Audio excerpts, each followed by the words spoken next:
So how do you engage in those conversations so you can build a network that actually supports you? Because I used to say there's a difference between knowing a lot of people, but it's who knows you, like who can you call on that's actually going to remember your name, remember your face, want to give you that one asset they cannot recoup, which is their time. That's right. So what do we do to create networks that actually support and uplift us towards our goals, as opposed to what you were saying, oh, what can I get? How do going in with asks all the time? Like, I kind of get a sense of some sort of humbleness. What are we missing? So I never knew networking events were a thing. Honestly, and I think it's because I worked in the health service, I just didn't know they existed. I now know that there are companies that have networking events and networking lunches. I just thought that's nice, having breakfast with people.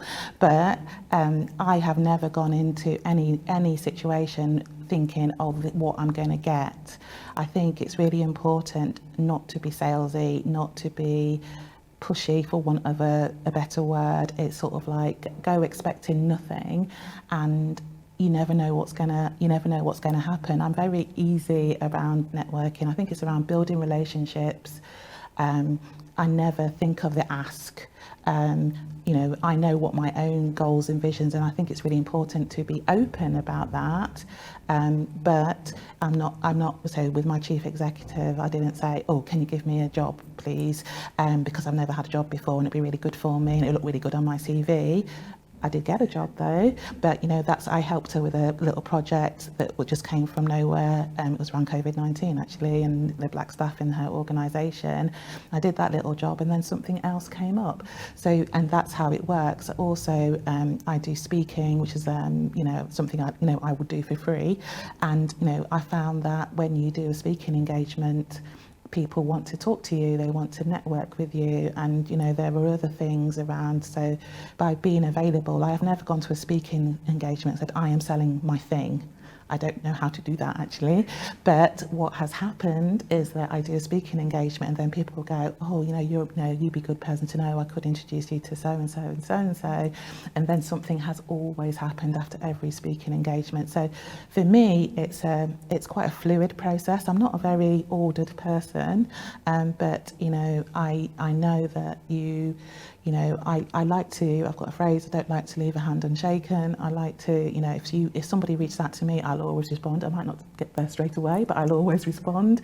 And you never know what's going to happen and what opportunities. And I think also when I meet people, I always think, oh, I met so-and-so wherever, oh, they might be good for that, and that might be, so I do it too. So you're doing the same thing. You're being mentored, you're a mentee, you're referring people on, and people are referring you on. And I know you from Clubhouse, and I just went on there because I like chatting. And, I got a gig next week, which was just from chatting on Clubhouse. And the person remembered me, reached out to me, and next week I'm doing something for her. And that's the way it works. It's been very successful, and my business, I started it from nothing, and it's very successful. So so it works. So that's why. And I think when you're thinking about your superpowers, that's one of mine: engaging people, building a relationship with people, and seeing what you can do for them rather than what they can do for you in the first instance. And then these things just evolve. As you were speaking, it reminds me about when people speak about social media and they say, oh, it's social, it's not about getting out there and just banging on about what you're up to. It's actually about engaging in the community. And being interested. I think to be interested in what people are up to, what they're doing in their spare time, who are their family and friends, their children.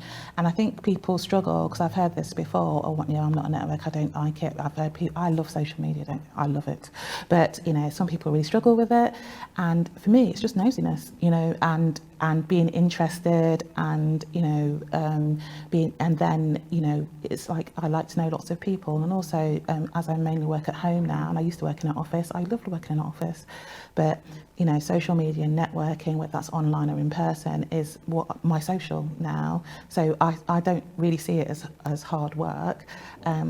I see it as building community and sort of like, you know, these are all parts of my community. I live in London, and you know that it can be quite an isolating place unless you've got other things like children or, you know, family or friends. And my family live in the north of England, so so this is that's how I do it. That's how I do it, and that, you know, and making a business out of it is great.